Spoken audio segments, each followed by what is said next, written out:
Hey, we're in part 3 of the series that we're calling Aha today. And Aha is that moment, as we talked about, when something that you didn't know comes into view, something that you weren't expecting all of a sudden is right there in front of you, and you have that aha moment. That's how it happens. Last week we started talking about the transfiguration and what was an aha moment in the life of Peter, James, and John. We didn't finish that, and so I encourage you, this is kind of part 2 of that lesson, even though it's part 3 in the series. I encourage you to go online to northfieldchurch.net if you missed last week and to catch up on that message. We're going to start with the text from Luke. Matthew, Mark, and Luke all tell us this story, this event in the life of Jesus, and different ones of them throw different things in. So what I love to do is read all 3 and kind of get an idea of what's happening in the story. We're going to start in Luke's account and read up to where we left off last week. About 8 days later, Jesus took Peter, John, and James up on a mountain to pray. And as he was praying, the appearance of his face was transformed and his clothes became dazzling like white. One of the things that I love that the New Testament writers do is they'll kind of go beyond. If you read the Gospel of Mark, Mark turns this into a commercial for Tide or a commercial for Cheer, because he goes on and he says his clothes were so white, not even the best bleach could get the clothes any whiter than what's out there.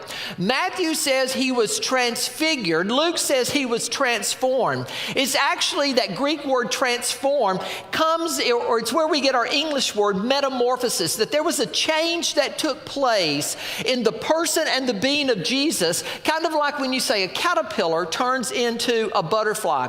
And it denotes more than just his outer garment became whiter than any bleach could get it.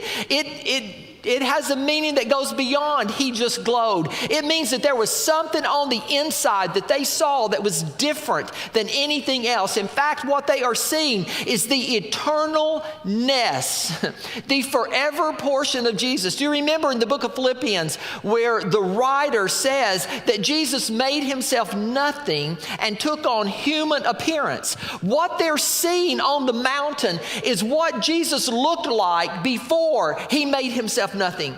They are seeing the divine glory of God. In fact, in Matthew, Mark, and Luke, the verse that precedes this event is a prophecy that Jesus told the disciples when he looked at them and said, "Some of you standing here today will not taste of death until you see the kingdom of God coming in power."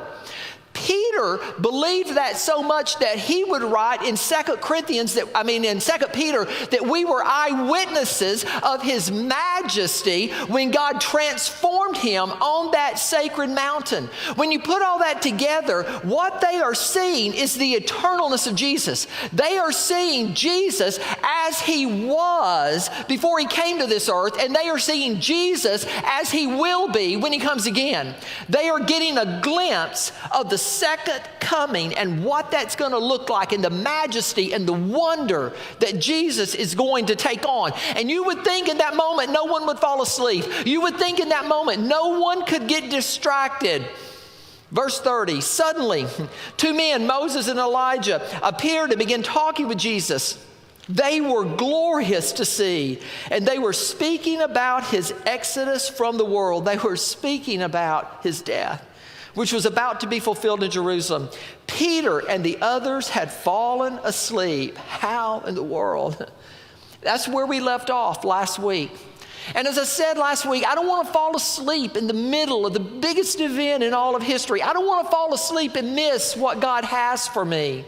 I love because he goes on after he says, verse 32, Peter and the others had fallen asleep. He says, when they woke up, they saw the glory of Jesus and the 2 men standing with him. I love that when they woke up part, because that tells me that you can wake up. You can wake up spiritually, whether you've never woken up spiritually or whether you've walked with God for a while and something happened and you got disconnected. I love the verse that it says you can wake up. And I bet there's someone here this morning who needed to know that. You've been wondering, what in the world is this thing about? I don't feel like I used to feel. There's something missing in my life. And I think God is telling you this morning, you can wake up. There's still stuff for you to do. And get this, they didn't miss the glory of God. The glory of God was still there. The glory of God was still waiting on them. And God says, you haven't missed it. The question we need to ask, the question that the verse calls me to ask is this: how do I wake up? How do I wake up? Because I think the temptation for them, like for us, is to fall asleep at spiritual moments. Another camp story, I was walking with one of our fourth graders from the swimming pool back down to the cabins where we were going to get dressed out of the swimwear and into the things that we were going to wear for the night activities and for supper. And I'm walking along with him and just developed a little friendship with this guy through the week. And he would find me at different places and we would sit together sometimes at lunch. And well, on the way down, I said, "Hey man, are you having a good time?" And he goes, "Well, I'm having a much better time than I anticipated." And I thought, what fourth grader talks like that? I don't even know in fourth grade I knew that word, anticipated. And I said, "Well, what were you anticipating?" He said, "Well, I've never been to camp before and they kept calling it church camp." And I thought, it's going to be church all day long. And I think I might fall asleep if that's what it is. And don't you hate it that at that moment, oftentimes you've got that thing, you want to be spiritually awake, but you find yourself just falling asleep? Does that happen to anybody? I could be reading my Bible, preparing for these messages, reading what other people have to say about text, and find myself looking there and I'm excited about it, but I'm just kind of nodding off. How do you stay awake? I think the first thing you need to know is this: it is a daily decision to stay awake. I think some mornings you got to wake up and you got to say, "God, I'm going to stay awake today. I want to be awake for what you have me. I don't want to miss what you got going on today. I don't want to be so involved in what I came to do and what I came to get that I miss what you have today." It's a daily decision. Ephesians 4, Paul is talking to the church in Ephesus and he says these words: "You were taught with regard to that old self to put off your old self." That there are some things that you need to make a decision to put off. Put off the way you used to be. Put off what you used to watch. Put off where you used to go. At camp, again this week, my message each day was on the guy named Moses, who's here with Jesus on the mountain with him. And we talked about an event in Moses' life when he's 80 years old. He is 80 years old and he has been running from God's purpose for him for 40 years. 40 years, running from what God has for him. He has for 40 years been what I'm calling spiritually asleep. And in a moment, God comes, and I think God is going to wake him up. I think Moses knew what it was like to be Peter and James and John and to be on the mountain and to miss what God is doing right in front of you. And here's Moses tending sheep on a mountain for 40 years and missing what God has for him and God's purpose for him. So God comes to him in the middle of a bush that's on fire but not burning up. And Moses approaches it because it's unusual. Generally, a bush, if it caught on fire, would burn up, but there's something about this bush that's not being consumed by the fire that's in it. So Moses goes over to investigate. And Moses, like us, has some things he needs to get rid of. And God begins to speak to Moses from this bush. And Moses has got a fear, if you remember the story. He's got a fear of going back to the land where the king wants him dead, fear of going back to what might be, fear of thinking he's got to have it all figured out before he can do anything, fear that maybe his past has disqualified him from serving God today. So God comes to Moses in the day, and one of the things I ask the kids is this: what do you need to put off? Because God's going to tell Moses to put some things off so that he can go back. And I ask the kids each day, what is it that God has for you that you need to put off? And maybe I'll ask you as a church today, what is it that you need to put off so that God can wake you up? What is it that you need to put off so that God can wake you up? Is it anger?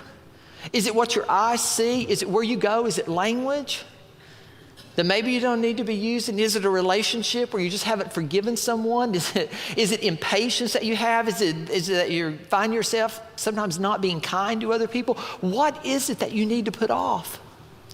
And I had each of the kids, while we were doing it, we wrote it on a red sheet of paper, and then I had them roll it up, and we gathered around a little campfire that we had made there at the camp.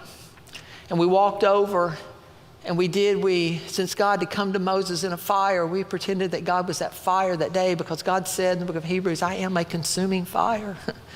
And we threw all of that stuff in the fire one by one. I watched the kids take the things that they had written down that they wanted God to put off in their life, to burn up in their life. And we threw it in there. You know what happened to the fire as we threw that stuff in there? it got bigger and it got bigger and it got bigger. And it was like we were saying to the kids, do you know that the more you burn up in your life, the more God will light you up? The more stuff that you put in the fire for him, the more stuff that you let him handle, the more he'll wake you up spiritually.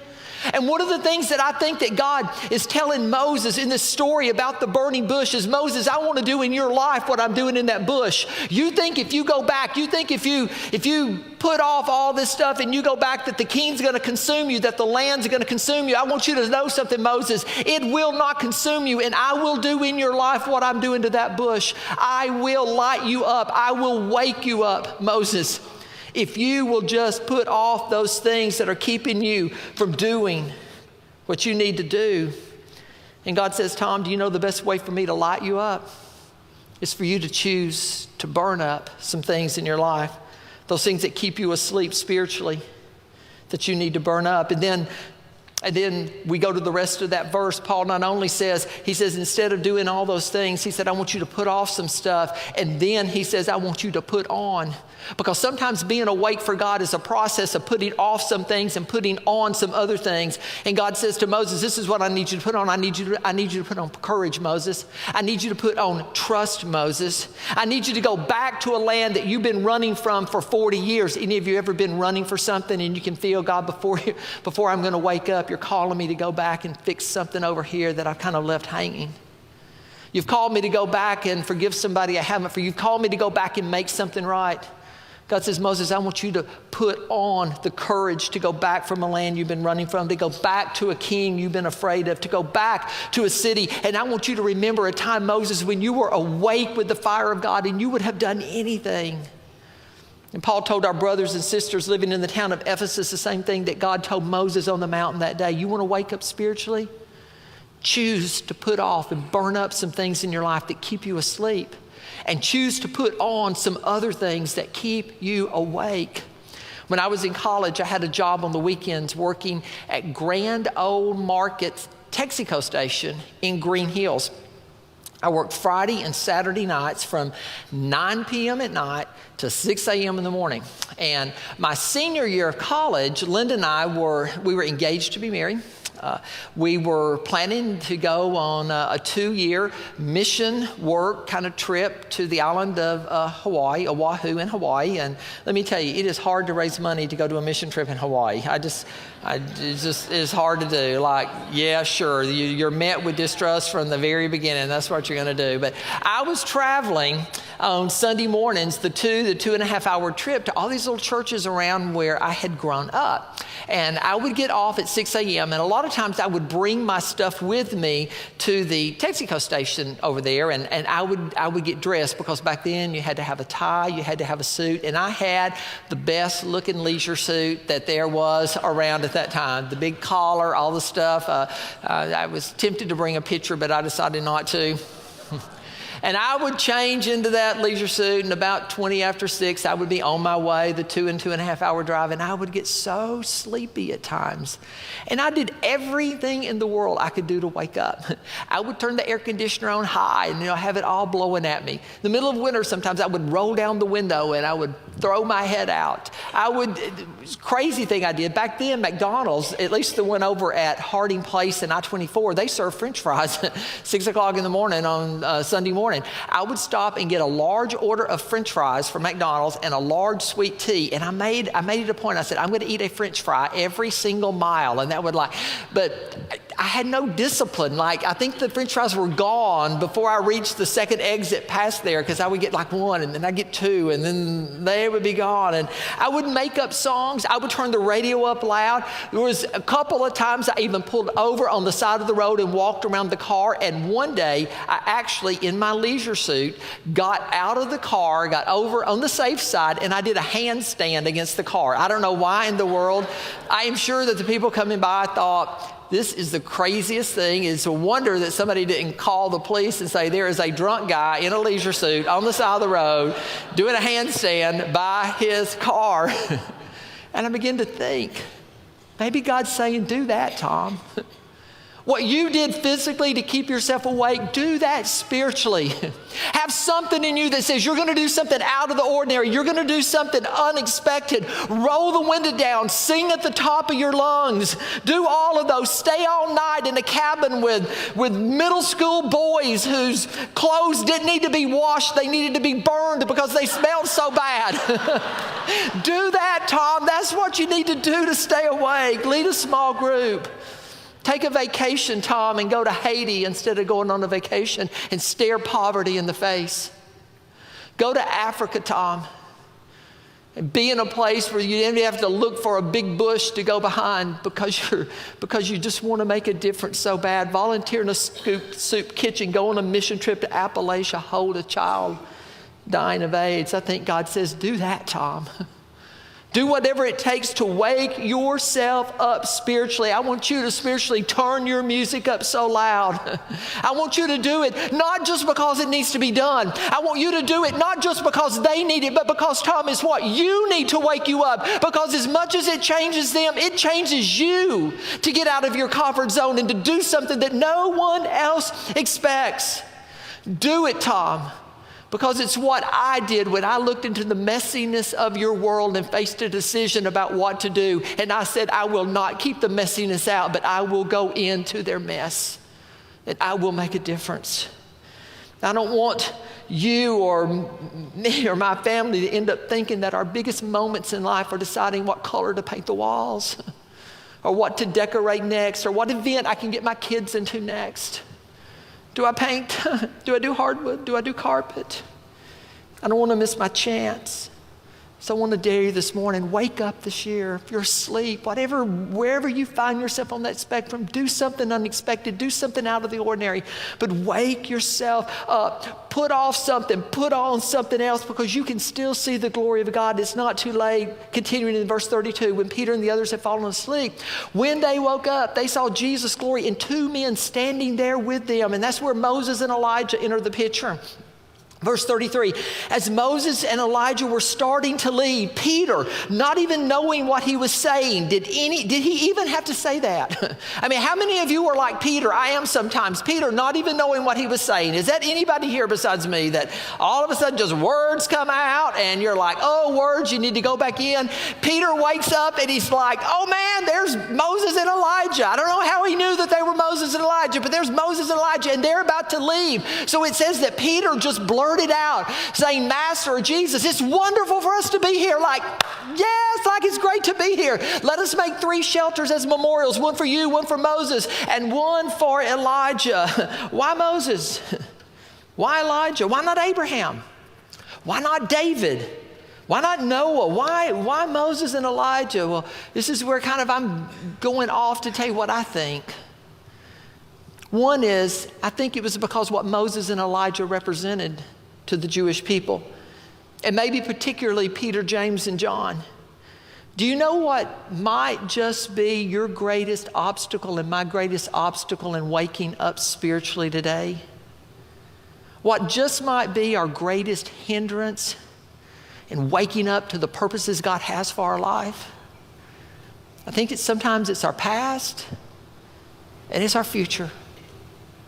It's our past and our future that keep us from seeing what God has for us today. And Moses represented their past.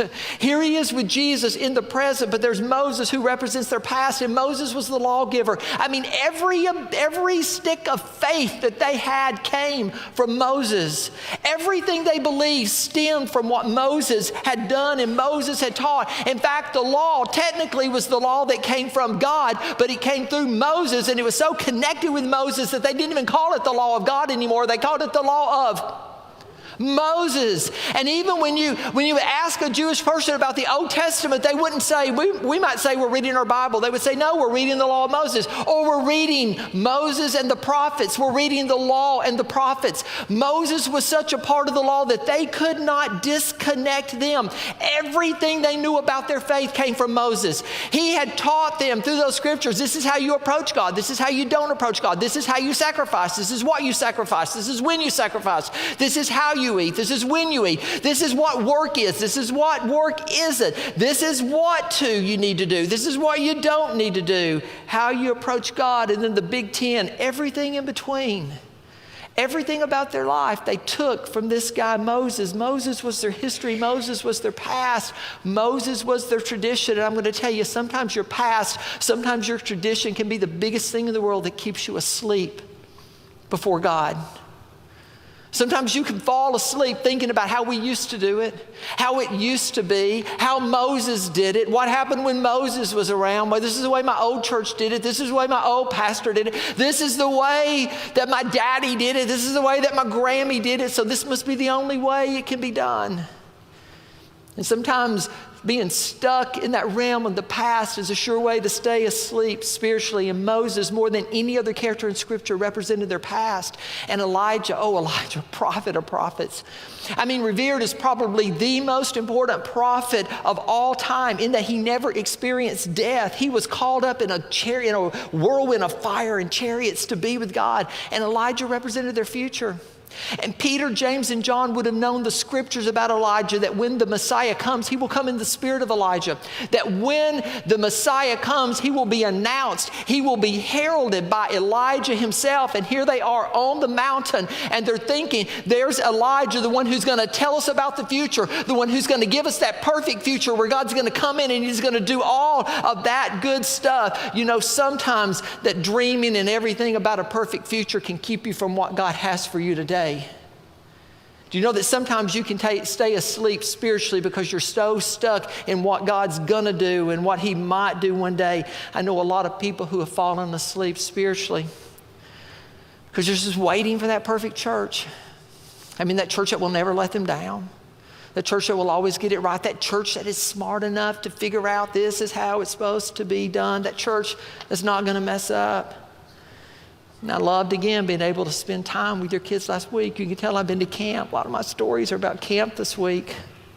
And I was talking to one of the 8th or 9th graders. I'm not sure what grade he was in. One of those two. He's in my cabin. And I'm talking with him about his family. And he mentioned his grandparents. And I said, do your grandparents live around here? He said, yeah, I see them all the time. He talked about all the things he loved to do with his grandparents. And I said, do they come to Northfield? And he said, no. And then he said, they don't go anywhere anymore. He said, they used to go. He said, when my mom was growing up, they were a big part of church. And I looked at him and said, Bud, you know, you may be the one to change that for them. You may be the one to set them on fire again with God. And as I walked away from that conversation with him, I think, what was it? What was it that kept two people that got a daughter going to church, that their grandkid is going and is connected with God? What got them to the place where they just walked away? I wonder, was it this idea of a perfect thing out there in the future and they're never going to let me down and that I'm looking for? And, you know, it doesn't even have to be a church. It can be, I've seen just people who have fallen asleep spiritually waiting for that perfect moment. Do you know how many times I have heard, well, I'm going to go on that mission trip when I get my degree. I mean, I'm going to go on that thing for God when I get married and I find that right man or that right woman and we do life together before we have kids. I'm going to sign up and I'm going to go. I mean, I'm going to be a counselor at camp one day. I'm going to do all of this stuff when my kids leave home because I'm going to have more time then. When I retire, I'm going to do this. I mean, as soon as I get everything right and in order, as soon as the conditions are just right, then I'm going to do whatever it is that's out there. And here's Moses and Elijah, the law and the prophets on the Mount of Transfiguration. And everything they believed about their faith came from one of these two guys. And here they are, these two guys on the mountain with Jesus right in front of them. And Peter doesn't know what to say. So he just goes, well, it is just so wonderful to be here today. Let us build 3 shelters as memorials. And it's easy to do that, isn't it? It's easy to get to the point where you build a memorial to the past, where you just kind of memorialize everything that's gone on back here. And man, I can't get out of here. And sometimes to memorialize all that stuff that you think or hope might happen in the future. It's easy to live over here and miss what's right in front of you, isn't it?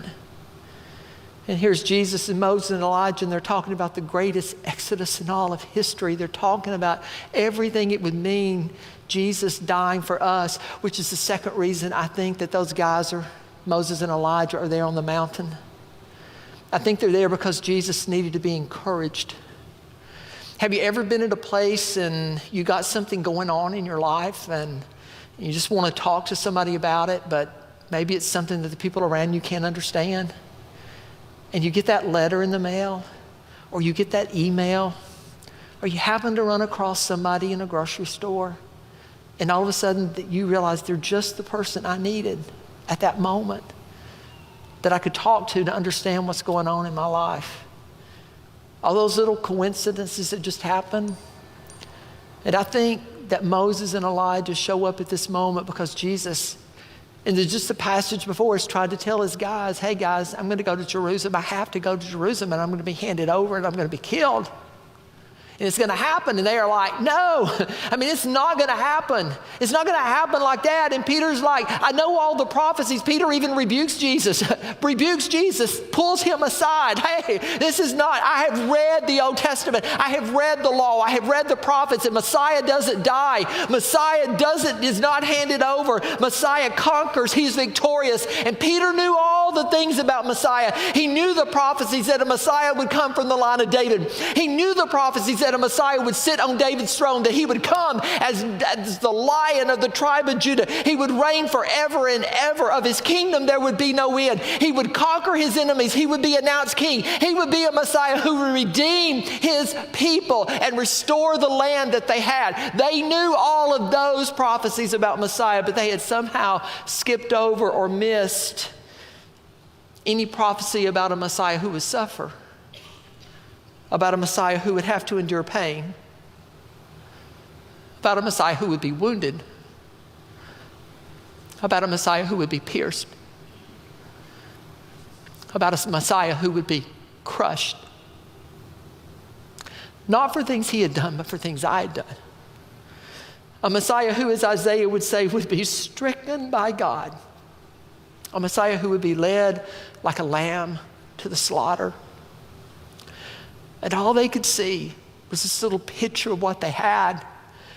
And in the midst of that, Jesus is trying to talk to them about what his death is going to mean and how hard it's going to be, that all the sins of the world are going to be placed on him. And they just don't get it. So I think in the most beautiful moment in Scripture, God sends Moses and Elijah. And I wish we knew what they were talking about, but I think Moses and Elijah, they're saying, Jesus, you're going to do what we could never do. I mean, everything we did, Jesus, I think Moses is saying, do you realize, Jesus, everything we did was pointing to you. Every step we took, every story we told, every single incident was pointing, it was leading up to you, and you got this, Jesus. You can do this. It is who you are. You were made for this moment. And when it says Moses and Elijah were there and they were talking about the departure, the exodus of Jesus, I think God sent them to encourage. I'm going to call the band up here kind of as we wind down, because we're going to sing a song closing today. And I think that that's why Luke said when Jesus talked about suffering that people started walking away. And as Peter is saying all of these words, we're going to build a memorial. We're going to memorialize the past, the future. It just says that God interrupts and says, even while he was saying this, talking about Peter and all these things, a cloud overshadowed them, terror gripped them as the cloud covered them. And Matthew tells us that they fell down on their knees, face down. They were scared to death in this moment because all of a sudden there's this cloud and there's this voice out of the cloud. And the voice says this is my son, my chosen one. Listen to him. Listen to him. And right in the middle of everything they thought they knew about their past, everything they thought they knew was coming in the future, God says from this voice, you don't need to be listening to all this stuff going on. You need to be listening to my son. He is the chosen one. Because I think God knew that their natural tendency, like ours, is to listen to our past, and our past disqualifies us, and our past is this, and our past is the way we need to whatever. And he knows that we sometimes get stuck in this moment in the future. When I get everything right, then I'm going to come.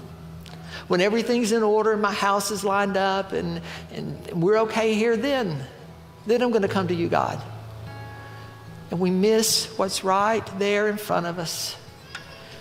Do you know how they catch monkeys in Africa, in India, and South America? Crazy little story. I hope it makes sense in the context of what we're doing. In Africa, they'll go through these hard termite mounds, and they'll drill a hole just big enough for a monkey to get his hand in open. And then they'll fill it with some nuts and sweet berries and stuff. And in India and some other places, they'll take coconuts or they'll take gourds, and they'll crack a hole in the coconut just big enough for the monkey to get their hand in open. And they'll fill it with berries and sweet things, and they'll fill it with nuts, things that the monkeys love. And the monkeys come by, and they smell it, and they want it, and they put their little hand in those holes, whether it's the termite mounds in Africa or whether it's the gourds and the coconuts in India. They'll put their hands in there, and then they'll grab just a bunch of that sweet stuff, and they'll try to pull their hand out, and it won't come out. It won't come out. And they won't let go of it.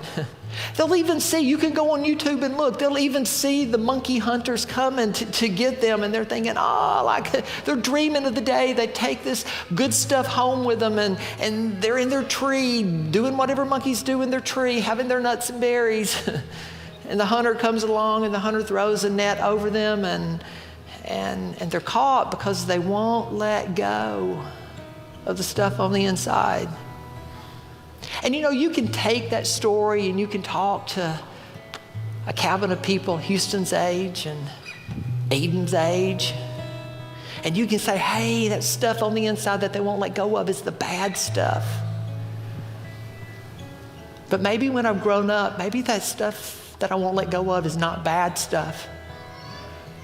Maybe it's good stuff. Maybe I got my hand in this coconut or termite mound, and I won't let go of all the stuff that keeps me so busy in life that I can't fulfill what God has for me. And he's saying, Tom, just let go and pull it out. You're holding on to your past. You're holding on to a future that you think might be, could be one day. Why don't you just let go of the stuff on the inside and pull it out? What if the stuff we're holding on to isn't bad? It's just the stuff that's keeping you from doing what God has for you to do. There's nothing wrong with Moses. Nothing wrong with Moses. God even said, I didn't come to abolish what Moses did. I came to fulfill what Moses did. There was nothing wrong with Elijah. There was nothing wrong. But even Paul said everything that Moses taught was pointing to Jesus, and everything that Elijah testified about was pointing to Jesus. And there's this beautiful moment. There's this beautiful moment in Scripture that says, I love it, it's Matthew 17, 7 and 8. When Jesus is kind of, in my mind, said to them, there's a point where you can hold on to the past for so long, and you can hope for what's out there for so long that you miss what's right in front of you. Matthew 17, 7 and 8, telling the story, and Jesus came over and he touched them. If you remember, they're still face down on the ground. And unless Jesus has been doing yoga and is real kind of stretchy in there, he's got to get down on the ground with them to touch them. Can you think of a more beautiful moment in your life to be touched by Jesus? To just be laying there and having this glimpse of what he's got for you in the second coming. And he just reaches down and he touches you. And he says, get up. And then one of the most profound verses in all of Scripture, I think. He simply says, and in that moment when they looked up, Moses and Elijah were gone, and they could see only Jesus. And isn't that the moment that you hope for and you long for in your life? That moment when you can just look and everything back here fades away. And everything over here that you were thinking about, dreaming about, hoping tonight fades away. And you just got Jesus right there in front of you. And he says, Tom, get up. Don't be afraid. We got something to do. And you know what he does with these guys?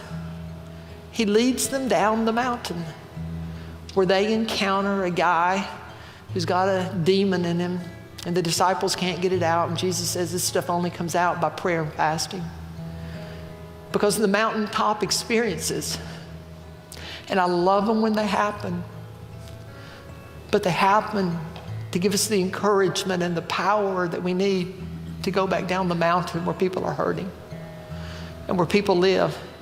And I love to be on the mountain and see the glory of God and hear his voice and to look, and everything, this side is gone and this side is gone and there's only Jesus. And he looks at me and he says, Tom, do you know when you see the glory of God, you know in that moment what it's for? It's for those people down the valley who haven't seen it yet. So I encourage you, do whatever it takes to wake up spiritually. Roll those spiritual windows down. Sing louder than you've ever sung before. Fix that relationship. Do whatever it takes. Buy you some French fries at 6 a.m. in the morning and eat one every mile. Hey, forget that. Eat them all before you get the first mile.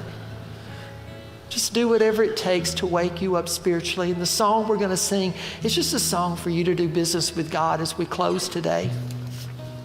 If you want to sing along, you can, but it's a song that I just kind of sat and contemplated what God wanted for me to do. It's a psalm that Matt Redman recorded several years ago that says, when the music fades and all is stripped away, and I simply come wanting just to bring something to you. And I love the chorus. I'm coming back to the heart of Jesus because it's all about you. It's all about you, Jesus. I'm sorry for the things I made it. When it's all about you, it's all about you. I hope even through the words of the song that you do business with God and that you find that moment. Whether you want to be on your knees at your chair, or whether you stand up with your hands in the air, or whether you just sit there with your hands folded, where you say, God, in this moment, what I want is what Peter, James, and John had on the mountain. I want that moment when I look behind me and I can get rid of it. And everything I'm dreaming about over here, that it just goes for a moment. And I realize what I want is today. I want you right there in front of me.